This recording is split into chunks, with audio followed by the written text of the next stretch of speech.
자, 김혜경 씨 관련한 사고로 이야기를 잠깐만 또 가보겠습니다. 어제 우리 방송에 좀 길게 이야기를 했어요.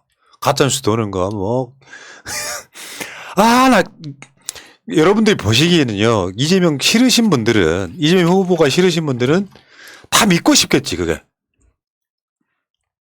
근데, 오죽하면 지금 두 가지를 하는 거죠.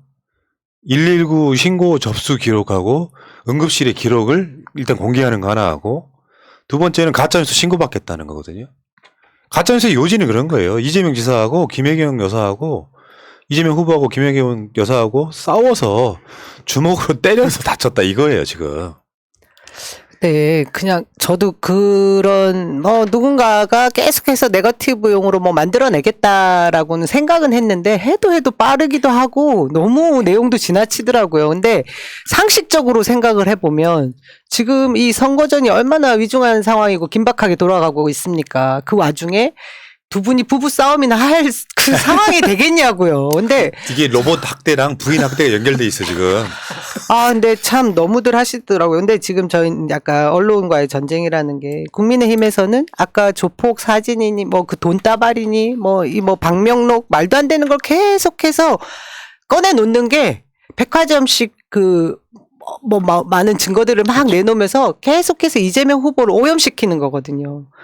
근데 이걸 어떻게 계속해서 대응을 해도 한이 없어요. 이 상황이 저도 너무 답답한데 지금 이제 그 민주당도 이 공보단도 그렇고 선대위 체제가 약간 아직 뭐 이렇게 자리를 못 잡고 정확하게 인선도 다 안 끝난 상황이라서 약간 과도기적인 측면이 있지만 이제 조금만 기다려 주시면 거의 이제 체제를 잡아가고 있으니까 저는 동시다발적으로 이런 문제에 대해서 하루에 여러 가지 나눠서 각자 목소리를 내도 안 될 것 같아요. 배지들 그리고 뭐 각지 우리 자원봉사자들 한꺼번에 이 이슈에 대해서 동시다발적으로 대응합시다 이런 식으로 해가지고 언론 대응하는 그런 팀들을 구성을 하고 여러분들도 그런 거에 동참을 해주실 게 필요할 것 같아요. 그러니까 영상자료, 녹음자료, 119 이송 기록 등 이게 다 공개하는 상황이거든요.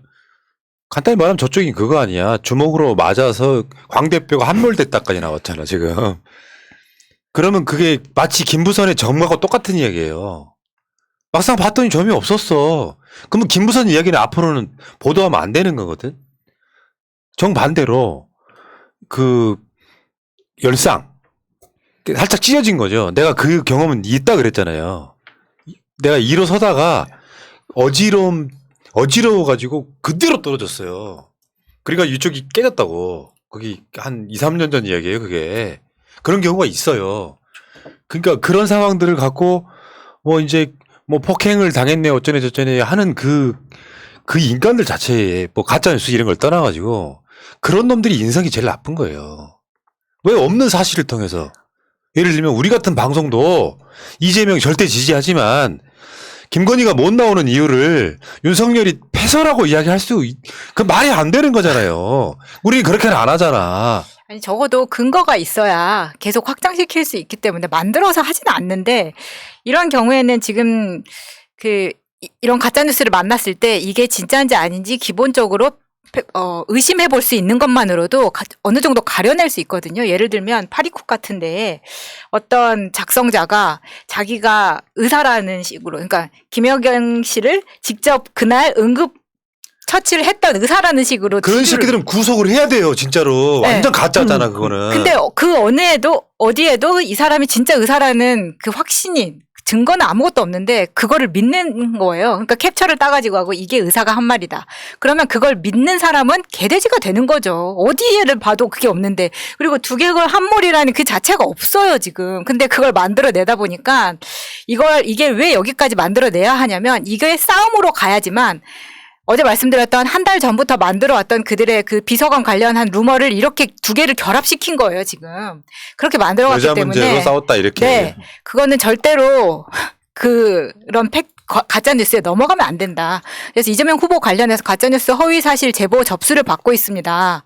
그 JM 페이크 레포트 @gmail.com 해서 지금 받고 있고요. 이메일로 그러니까 보내주시면 돼요. JM 제명 페이크 가짜 리포트 보도 @gmail.com. 네. 제보자의 신원은 확실하게 보장을 해드리니까 보내주셔도 되고 관계자 혹은 누가 이걸 만드는 걸 봤다, 누구로부터 받았다 이런 이야기 다 해주셔도 됩니다. 아니 이게 다 해야 돼요. 그러니까 예를 들면 내가 카톡으로 이런 걸 받았다 그러면 또 보낸 사람이 있잖아요. 찾아가다 보면 나와요. 손준성 보낸처럼 나와. 여기 나는 이거 처벌해야 된다고 생각해요. 말도 안 되는 가짜뉴스가 근거라는 게 있어야 될 거 아니야. 아무것도 못하지 이제부터는. 예를 들면은 실제로 선거운동하다가 이렇게 지지자한테 이렇게 잘못 손이 잡혀가지고 이렇게 이게 그 손톱자국 나올 수 있거든요. 그것도 부인이 할 것다고 할 거야.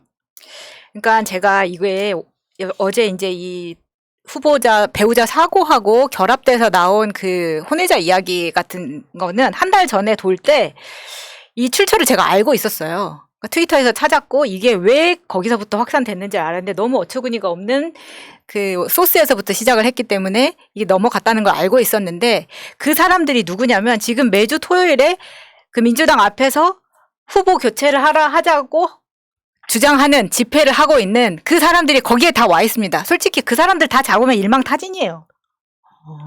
그렇구나. 그렇기 때문에 저도 알죠. 그 설마 네. 똥파리 아직도 저러고 있어 지금. 다 캡처해놨고 이런 자료는 다 있습니다. 그렇기 때문에 다 그래도 넘기겠습니다. 민주당에서 이제 그 확실한 사람 2명 정도는 예, 고발을 했거든요. 이제 적극 대응을 할 걸로 제가 알고 있습니다. 그 가짜뉴스 대책단은 지금 잘 구성됐고 거기 김병기 의원도 예, 단장으로 계십니다.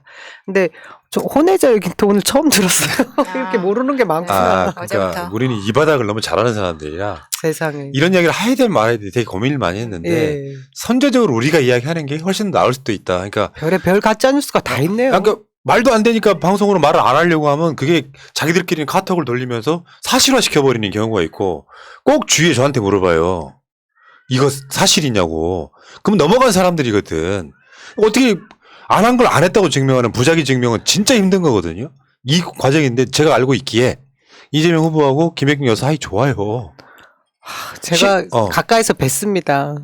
정말 아름다우십니다. 아니 진짜 너무 성격들이 소탈하시고 이렇게 주변에 있는 사람들한테도 굉장히 이렇게 왜 친근하게 대하시는 성격들이시더라고요. 근데 두 분이 같이 이제 예전에 충주 예 그 고향을 우리 사모님 고향을 방문했을 때 제가 뒤에 수행을 했었거든요. 근데 꼭 챙기시고 여러분들 주변에서 너무 가짜 뉴스가 많아서 믿고 싶은 대로 믿어서 그렇지 이재명 후보도 그러시고 사모님도 그렇고 두 분 다 워낙에 성격들이 밝고 좋은 에너지를 가지고 계신 분들이에요. 김혜경 여사는 제가 알고 있기에 약간 순수의 아이콘 그런 거냐. 그 때묻지 않은 사람. 그러니까 그걸 또 해경군 급시라고 또 가짜뉴스 돌려가지고 아무튼 인간들 진짜 못해 쳐먹었어요. 그거 진짜 뭐 온라인이 아니면은 그냥 잡아다가 주리를 들고 싶은 그런 야 인성 이야기하는데 니들 인성이 더 나빠. 아니 그리고 그런 폭력 사건이 있었으면 그 다음 날에 일정을 취소하면서까지 일을 키우지 않았죠. 만약에 내가 정말 대통령 후보라면 일정 그대로 가고 아픈 건 아픈 거고 묻을 텐데 굳이 본인의 일정을 다 취소하면서까지 그렇게 일을 키웠다는 것은 그러니까 오히려 미디어 쪽에서 봤을 땐 더 확산되기 쉬운 것을 택했다는 것 자체가 이런 사고 관련한 가짜뉴스가 말이 안 된다는 걸 증명한다고 맞죠, 생각합니다. 맞죠. 그런 상황일 가능성이 높죠. 실제로 저는 그렇게 생각해요. 김현장 같은 데 들어가서 돈 잘 버는 변호사가 있습니다. 어떤 사람은 우리 같은 사람들이 비겁해서 정치를 안 하는 거예요. 관심 받기 싫고 털리기 싫고 그리고 책임지기 싫어서 정치를 안 하는 거죠. 근데 정치 영역에 들어간 사람 중에 나는 이재명 후보보다 어떤 공익적 개념이 더 큰 정치를 많이 본 적이 없어요. 내 스스로가 내가 공익을 향해서 그게 여러분들 생각하기에 도지사가 되고 대통령이 되면 출세하고 돈 버는 것 같죠. 그보다 돈 버는 목적보다 내 삶이 우선이어야 되거든요. 어쩌다 보니 팔자가 어쩌다 보니 시장하고 도지사하고 대통령을 하려고 해. 그러면 가장 괴로운 게 누구냐면요. 부인이에요, 부인. 가족이죠. 예. 정치하는 거 찬성하는 부인들 없어요. 그 자체가 고행이기 때문에. 근데 우리 시청자분들 중에서도 우리를 공격했던 그 똥파리 부류가 주로 어떻게 공격했냐면은 우리가 방송을 해오면 너 정치하려고 그러지. 나는 그 정도의 공익적 마인드 없어요. 차라리 내가 어떤 책임도 갖지 않고 방송은 이렇게 할 수 있을지언정 정치인으로서 살고 싶은 생각은 없거든요.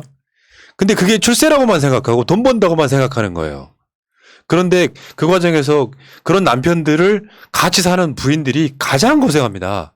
근데 그 사람을 지금 대선 막 나온 후보가 부인을 주먹으로 패요? 그냥 니들 수준으로 생각하지 말라고 맞고 살아서 얘들은 그렇게 이야기 생각하는 거 아니야? 그러니까 이게 아까도 말씀드렸다시피 지금 이제 아닌 말고식으로 가는 거거든요. 그러니까 예를 들어서 얘들은 어떤 정책에 대해서 논란을 자기들이 무식하니까 혹은 또 이런 것을 해봤자 일반 사람들이 어려워할 수 있으니까 그냥 가십거리 말도 안 되는 것을 그냥 쉽게 짜집게 해가지고 이런 작전을 피는 것이라 생각하고 있고 이런 거에 진짜 현명한 시민들은 넘어가지 않지만 진짜로 그냥 그런 것들만 계속 보던 사람들은 정말인가? 뭐 그럴 수가 있기 때문에 옆에서 우리가 잘 이런 것들을 좀 관리를 좀 해야 된다고 생각하고 있습니다. 저는 영부인이 되고 싶은데 남편이 노력을 안 하기 때문에 좀 분발해 주셨으면 좋겠습니다. 네. 참네. 자, 가짜뉴스 얘기는 여기까지 합시다. 왜냐면 뒤에 상식적으로 이재명 후보가 대장동 그 관련해서 국감할 때 했던 얘기예요. 돼지 눈엔 돼지만 보인다. 맞고 살았던 사람, 때리는 놈들이 생각하는 그 수준을 그러니까 이게 가짜뉴스라는 게 가짜뉴스와의 전쟁인 거예요, 사실은. 이재명 중요한 부위에 점 있다. 그러면 그게 클리어 됐으면요. 다시는 김부선 이야기가 나오면 안 되는 거거든요. 근데 계속 저러고 있잖아요. 지금 대선은 언론과의 싸움이다. 이렇게 말씀드리고,